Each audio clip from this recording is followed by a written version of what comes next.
So I wanted to touch on a few of the topics here in Chapter 5 with our introduction to macroeconomics. Now, one of the things that we'll be looking at are these four phases of the business cycle. We're going to talk about this national income and product accounts. We're going to break down this circular flow diagram and shed some more light on these four major expenditure components of GDP, our income approach to GDP, and talk very briefly about some of the shortcomings of GDP as well as these non market activities and the informal economy. Now, when we talk about GDP, GDP just stands for Gross Domestic Product.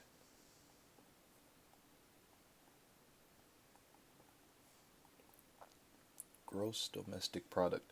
Now, the term gross just means all, domestic means within the United States borders, and then product is going to be final goods and services.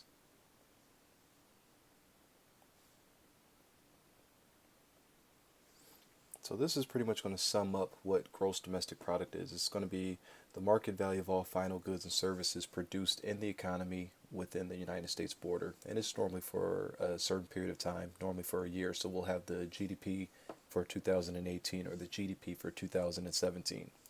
Now, in macroeconomics, as we shift gears from a lot of the micro stuff that we've been talking about, we're going to focus on our three main macroeconomic goals.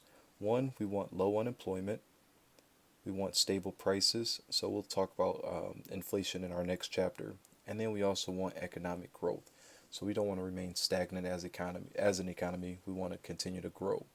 So GDP is going to be one of our huge indicators to let us know how well we're doing as an economy.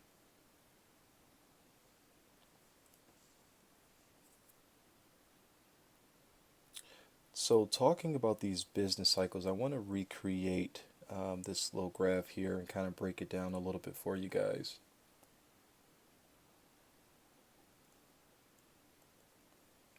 So as we talk about GDP, we can measure GDP over time, and that's what gives us our business cycles.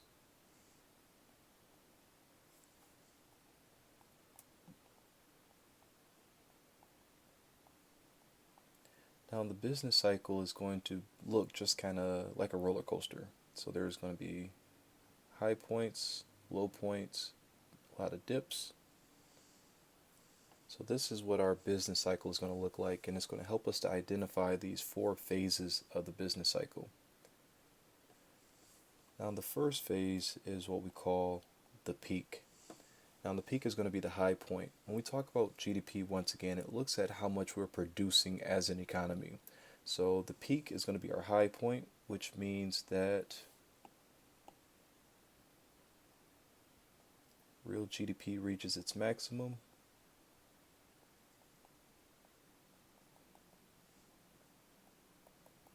Which means we're doing really well as an economy. And then also, unemployment is at its lowest.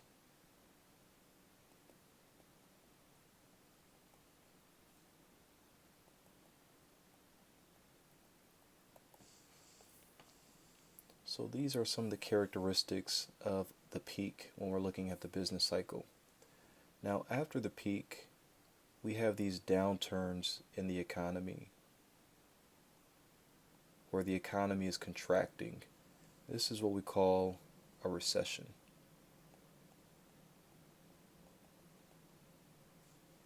So these are going to be these downturns in the economy as the economy starts to slow down. Now, characteristics of a recession, once again, we're going to relate it to GDP and unemployment. We'll see that real GDP declines.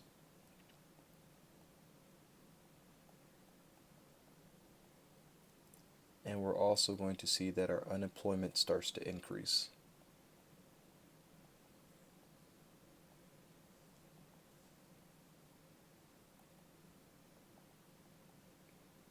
So during periods of economic recessions when the economy is slowing down, we see that a lot of people tend to get laid off. As people aren't going out and buying goods and services, firms don't need to produce as much, which leads to those layoffs. Now, as people are losing their jobs, we see that incomes tend to start decreasing as well. With less income, people can't buy goods and services, so it's like a huge snowball effect. So, all of this occurs during these recessions. Now, the third phase of the business cycle is what we call the trough. So, that's this low point down here.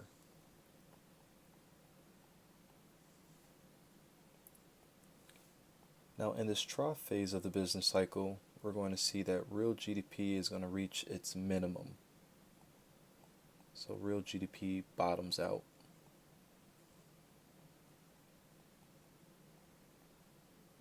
Which means that we're not producing a lot at all. And then also, we'll see that unemployment, or the unemployment rate, reaches its highest point.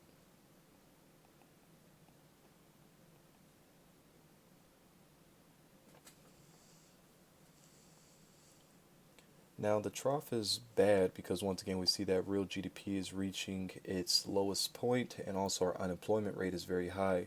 But it's also a good thing because you can only go up from there, which is what we call the phase of expansion.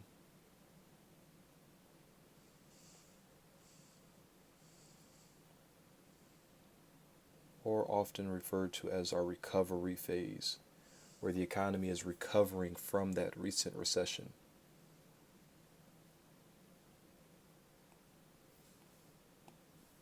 Now, during the recovery phase, we'll see that real GDP increases.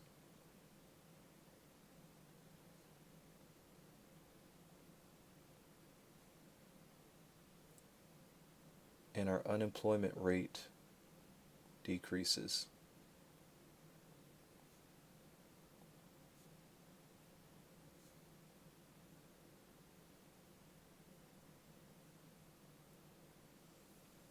Now we'll see that the cycle is going to continue to repeat itself. So after we finish this expansion or this recovery phase, it goes right back to another peak, another recession, another trough right here, and then another recovery phase.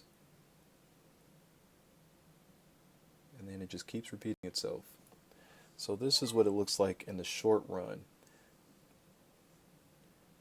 Now we would be able to use the information that we get here to measure the length of the business cycle. Now you can always measure the length of the business cycle from either one peak to another peak. So let's say that's down here. So if this was from 2007 to 2013, we would see that the length of this business cycle would be 6 years. Or you can also use it to measure the length of recessions. So let's say that this was 2009. We can say that this recession here lasted for 2 years, from 2007 to 2009. Now in other economic data that we get, it'll be based on like the month, so you'll be able to go from month to month to see how these changes are occurring, and it makes it a little bit more easier. But this just shows you those 4 phases of the business cycle.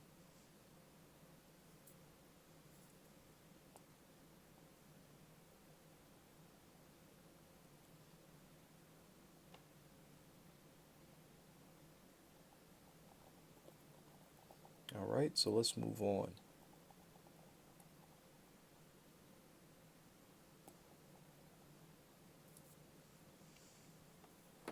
Now, since this is an introduction to some of the macroeconomic terms with this chapter, a lot of this is going to be theory that just is kind of being laid out that we'll touch on in future chapters. So, as I mentioned earlier, with these recessions, it's a downturn in the economy where we see that production is slowing down, people aren't spending as much. Now, a recession will always occur or be deemed a recession after 2 consecutive quarters of negative growth. So if real GDP is decreasing for 2 consecutive quarters or a total of 6 months, then it will be deemed a recession. Now, some of these indicators are going to be very important once we get to our next chapter on inflation. So, this chapter is just kind of laying down that foundation.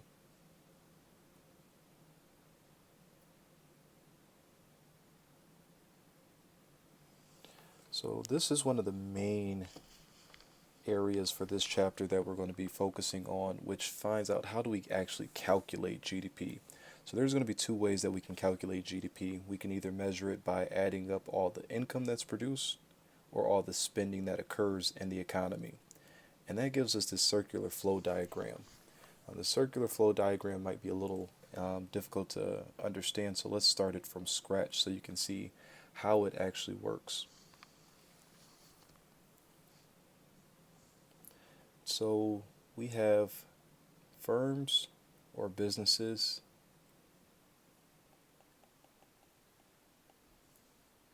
and then we have households. Now the circular flow diagram is going to show how firms interact with households. Now when we talk about households, that's you and I as individuals, your parents, your neighbors. They make up the households of the United States. Now we're going to see that we interact with firms in two markets. It's going to be the resource market on one hand,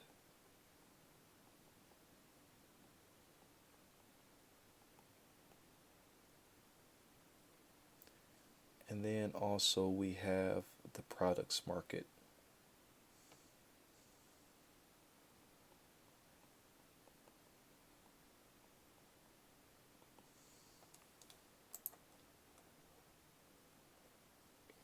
Now, the resource market is going to be the market for those resources that we talked about in Chapter 1. Those resources include land, labor, capital, and entrepreneurial ability. So, in Chapter 1, we said that households are the possessors of those resources. So, land, labor, capital, and entrepreneurship. So we as individuals provide firms with those resources. So most of you guys have a job.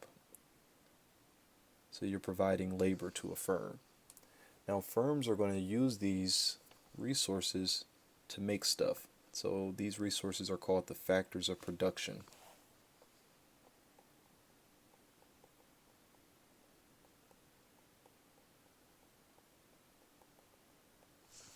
Because these firms are going to use this land, this labor, the capital, entrepreneurship to produce goods and services.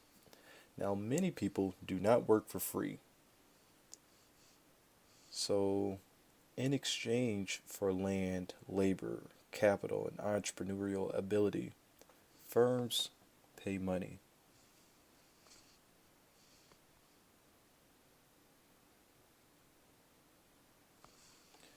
So, for the land, individuals earn rent. For labor, you earn either your wage or your salary. For capital, it's going to be interest. And for entrepreneurs, they earn what we call profits. So one of the ways that we can add up our GDP is by looking at the income that is generated in the economy. So this is our income approach.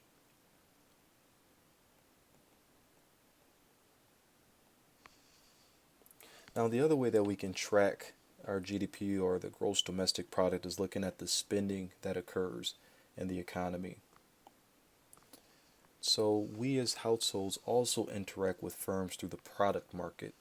Now the products market is just the market for stuff. That could be the market for computers, the market for iPads, the market for cell phones, whatever it might be. Now firms turn those factors of production into goods and services.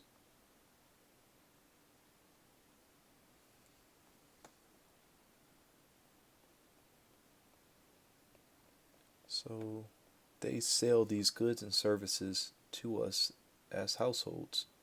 So that could be the new Samsung S10 that's coming out. That could be, once again, the iPad that you purchased or your headphones. So these goods and services are bought by households.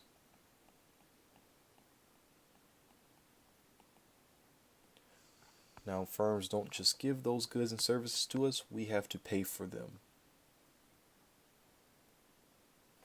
So we see that money flows, which becomes revenue for these firms.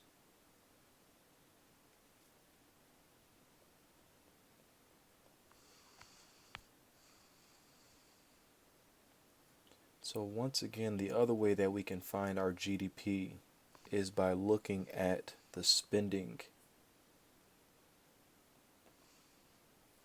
in the economy. So when we get to our approach, the term that we have for spending is expenditures. So our expenditure approach, as we'll get to in a second, is just going to measure the spending in the economy on goods and services. So these are the two ways that we can find our GDP that we'll get to in a little bit.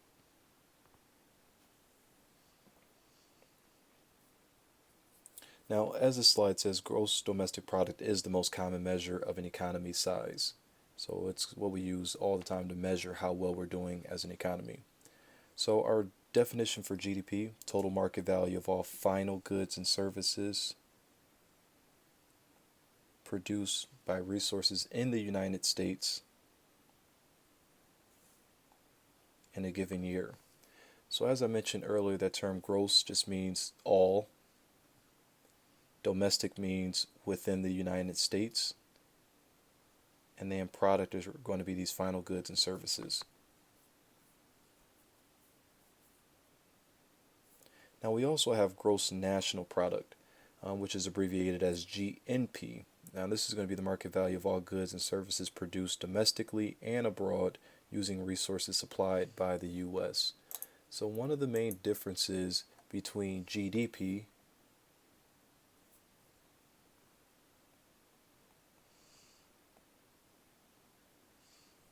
looks at what's produced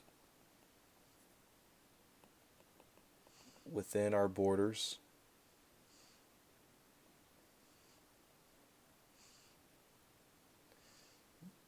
and it doesn't matter who's producing it as long as it's being produced here in the United States. Now when we look at GNP, this is looking at what's produced by, let's say, a country's citizens.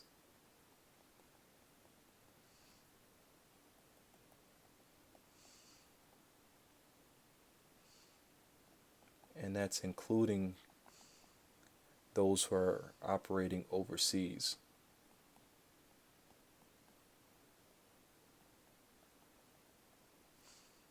Or in different countries.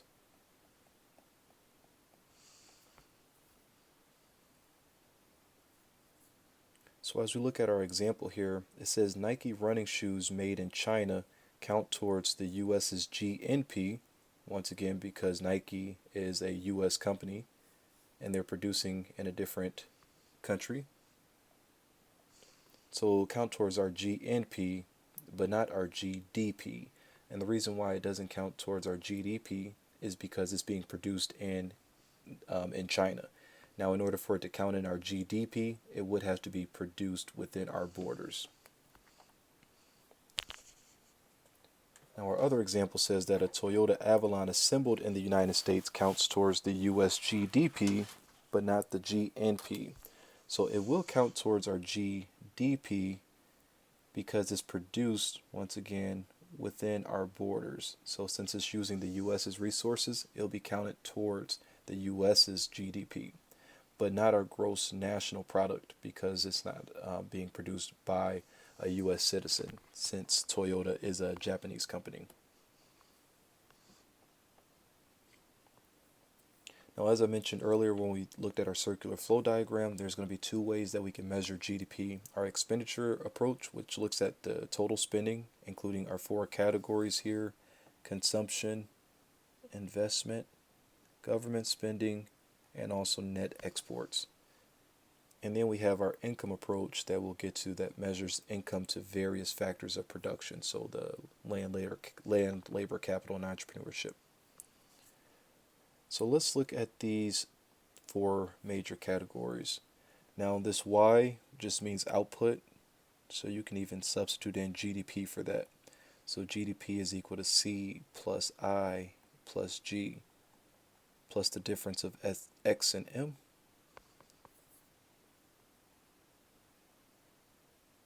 So let's break down these categories. Now, personal consumption expenditures include purchases of durable goods, non-durable goods, and services by consumers and businesses. So let's look at what constitutes a durable good, a non-durable good, and service.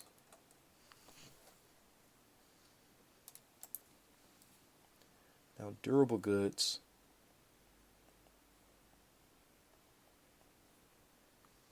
are typically goods that are consumed over a long period of time.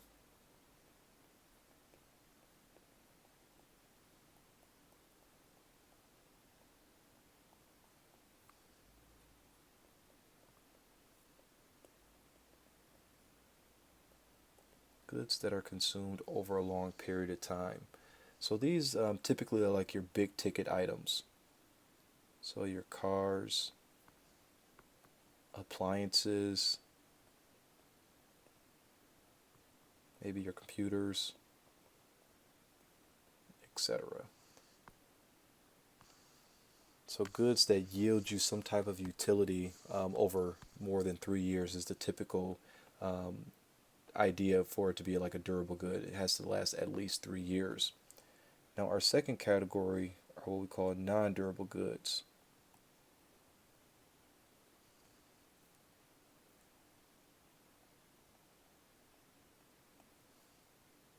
Are non-durable goods. So these are goods that will be used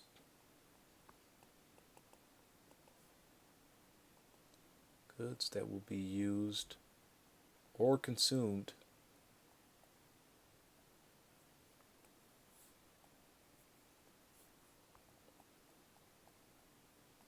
in a short period of time.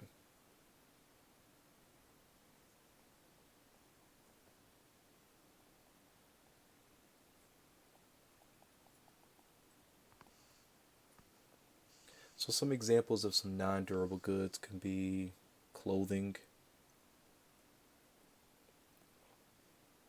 It could be like chalk if you're teaching somewhere, or even food. Those will be considered some non-durable goods. And then services are just anything that's not a tangible object.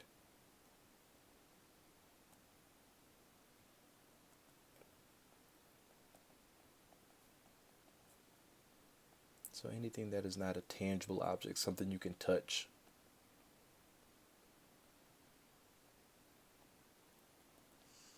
So as you think about like your doctors, they provide a service. As I'm doing this lecture right now, I'm providing a service. So anything that's not a tangible object. So these three components make up our personal consumption expenditures. Now, gross private domestic investment, so GPDI, normally you could just call this investment. Gross, once again, just means all. Private means that it's non-government. Domestic means within the United States borders. And then investment. Now, whenever we think about investment, that's firms spending money today to increase their output in the future.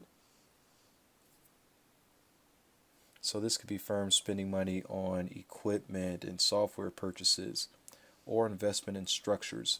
So for us as consumers, if you buy a house, that will be considered an investment. So that will fall under investment expenditures. And the reason why like it will fall under investment instead of consumption is because we see that you typically don't consume all of a house. So it typically either holds its value or gains in value over time. So that's why it's going to be considered an investment. And then also changes in business inventories. Now, if a business increases its inventories, this is treated as an investment because the firm is adding to the stock of products that it has ready to sell. Now, this is typically like the least desirable because excess inventory does not increase productivity and could fall in value if they're unable to sell that unit. So we see maybe like before Black Friday, you have a lot of places like Best Buy or Walmart that might stock up on flat screen TVs with the anticipation that they're going to sell it at a later time. That would be considered a change in business inventory. Now we'll see that our business inventory or our gross private domestic investment is actually very volatile. As you see here, it changes over time. Now, typically during, well, depending on which phase of the business cycle that you're in, during recessions, we see that firms don't really spend that much because they don't have a need to increase their output if consumers aren't buying their products already. And then during times of economic expansion, we see that firms do start spending more money to increase their output to try to make more. Now, government spending includes spending by the government at all three levels: the federal level, the state level, and also the local level. So, this is purchases of goods and services from private businesses as well. So, when we look at government spending, the government spends money on things just like regular firms. So they might be buying computers, they might enlist the service of certain individuals. So when we talk about government spending, it also includes university employees, our police, national defense, or they might spend money on highways or infrastructure. So all that will fall under government spending. Now, once again, we'll see that government spending is going to either increase, well, typically increases during times of economic recessions as the government steps in to try to fix the economy. And then we see that government spending tends to decrease during times of economic expansion where the economy is already doing well. Now, we'll get to this later on in the semester when we start talking about fiscal policy. And then net exports is just going to be our exports minus our imports. Your exports are considered things we buy from other countries.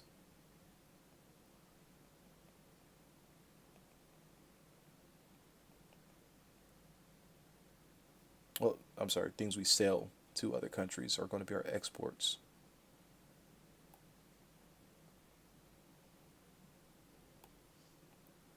So things we sell to other countries, and our imports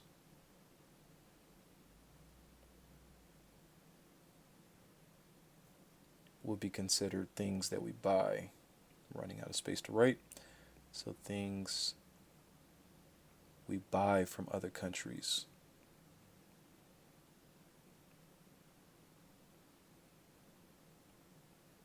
Now, typically for the US as it states, this is negative for us, which means that we import a lot more than we export. So this is how you will find your GDP. So we have our personal consumption, once again, which includes durable goods or non-durable goods and our services. We have our gross private domestic investment. We have our government spending at all of the levels, federal, state, and local. And then we have our net exports. So if you take the 12,429 plus 3,019.2 plus our 3,206.50 and you subtract the 526.50, we would get our GDP right here of $18,128.20. So this is a very important formula, so make sure that you have that in your notes or readily available for you. Now we also talked about GDP with our income approach that we can find it by adding up the compensation of our employees, our proprietors' income, corporate profits, rental income, net interest, and then there's going to be some miscellaneous adjustments.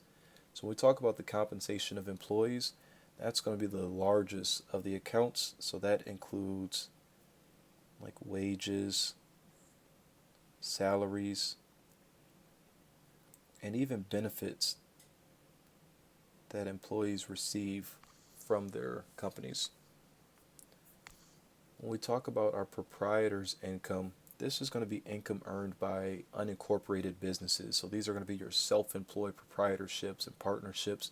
So individuals who own their own business and pay themselves for their labor. For corporate profits, this will be all income earned by stockholders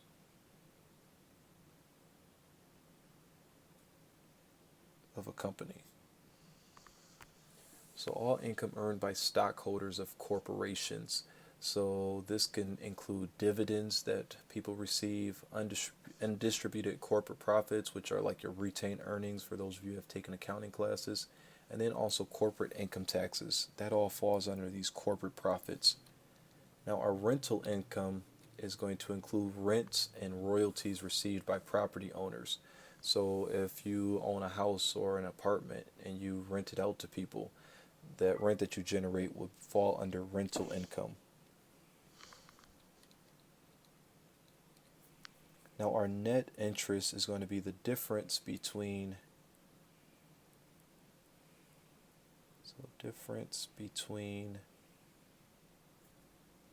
interest income earned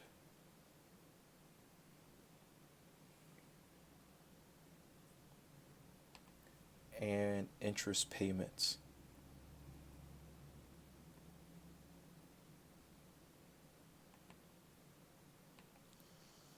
So our interest income earned would be interest that you receive on your savings account if you have a savings account at a bank. Maybe you have a certificates of deposits or bonds. People generate interest from those.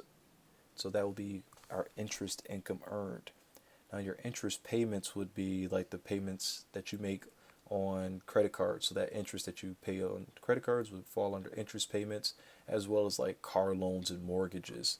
All those fall under interest payments. So net interest is just the difference between those two. And then we have some miscellaneous adjustments such as indirect business taxes and depreciation. So this would be our formula for finding GDP using that income approach. Compensation of employees plus rents plus profits plus net interest plus indirect taxes and depreciation. We'll be focusing mostly on the expenditure approach.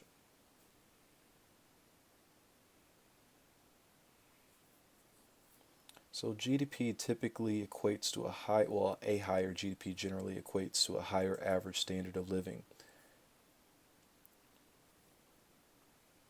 Now these are just a couple of terms that you might see in the future or hear on the news: GDP, the purchasing power parity. But the most important one that I want to bring attention to is like our GDP per capita. So this just takes into account the differences in the sizes of a countries by dividing GDP by the population. So it'll just take GDP divided by your population and give you a per capita, which just means like per person. So some of the examples that it gives, like in Liechtenstein, GDP is tiny, but most of its citizens are very wealthy. So a small GDP, but their GDP per capita is very high. It's actually like around $140,000. And conversely, India has a very high GDP. They're very productive, but since they have a lot of citizens as well, most of their citizens are poor or live below that poverty line. So the very high GDP, but a very low GDP per capita. Now, some of the shortcomings of GDP is that it does not take into account the environmental quality, and there's other things that GDP doesn't include, like non-market activities. So GDP does not measure informal or non-market activities such as tutoring other students for cash. So when we talk about these other non-market activities, some other examples could be, other non-market activities would be like GDP doesn't include what we call unpaid activities.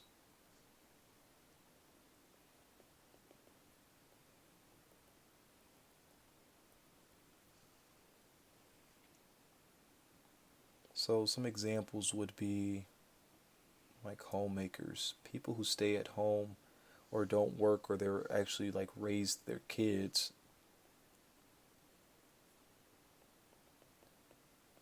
Their services aren't counted towards GDP. Other activities that you do for yourself, like washing your own car,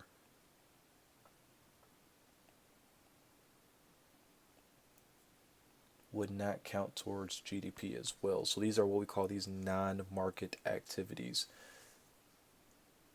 Now it's not included because it's hard to give an accurate dollar value to services that you do for yourself, especially as you look at like stay-at-home parents. Even though they're providing a service, it's hard to give an accurate dollar value to how much you would actually pay yourself if you were the person employing yourself.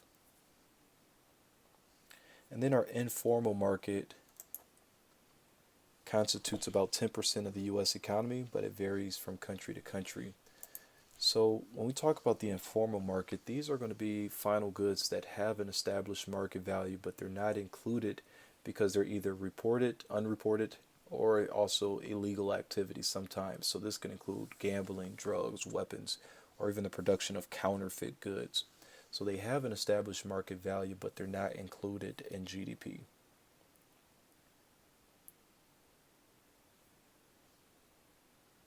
Now, the only other distinction that I wanted to make was when we talk about GDP as being the market value of all final goods and services produced in an economy during a period of time, usually a year. I wanted to also bring some attention to that term, final good.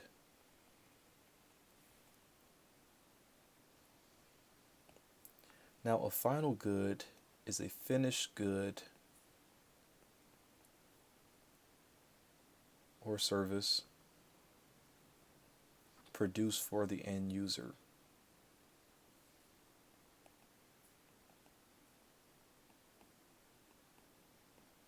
So, an example of a final good would be a computer, it could be a car, it could be a sandwich at Subway. Those are considered your final goods, so they're produced for the end user. Now, we also have what we call intermediate goods.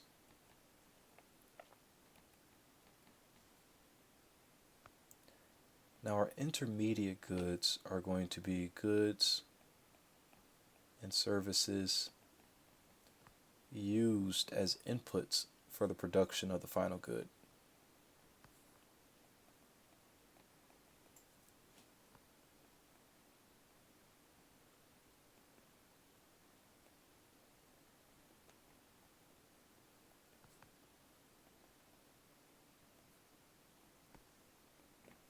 So goods and services used as inputs for the production of final goods.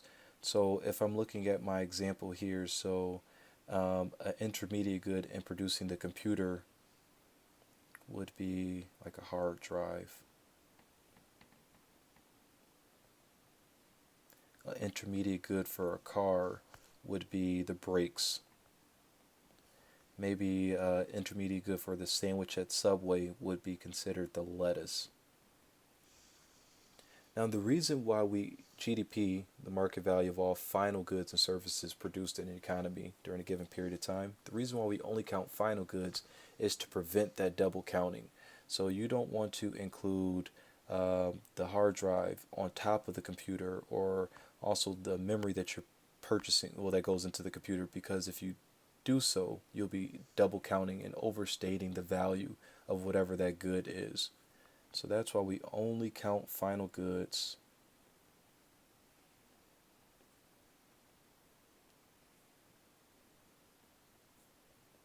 to prevent double counting, which is essentially overstating the value of that product. Now, other areas that will be excluded from GDP.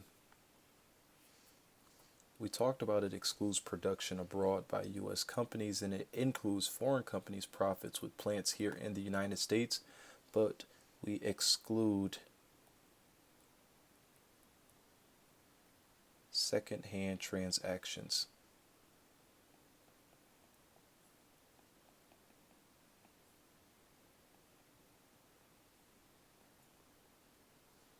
So an example of a secondhand transaction would be the sale of a used vehicle.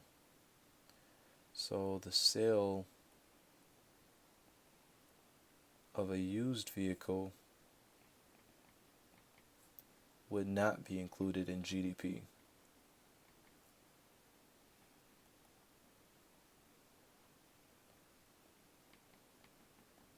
So the sale of a used vehicle would not be included in GDP. Now the reason why is if I can go back to that slide. All right, so we say GDP is the total market value of all final goods and services produced by resources in the United States in a given year. So that's the operative terms here. So if you were to purchase a used vehicle that was produced in 2012, that would have counted towards 2012's GDP. So it wouldn't count in 2019, or else we'll be double counting again. So we don't want to overstate the value of that vehicle.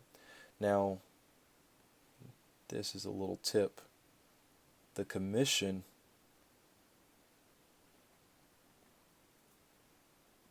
from the sale would be included in GDP.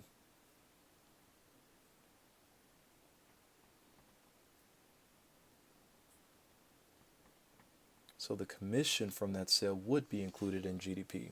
So if I went to the local car dealership here to buy a used car and the salesperson sold me a car, they're going to generate commission off the sale of the vehicle.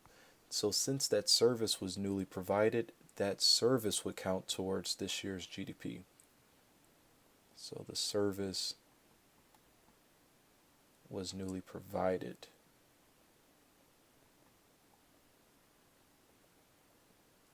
Even though the product wouldn't count towards it. So only sales of goods and services made in the present period of time are included in GDP.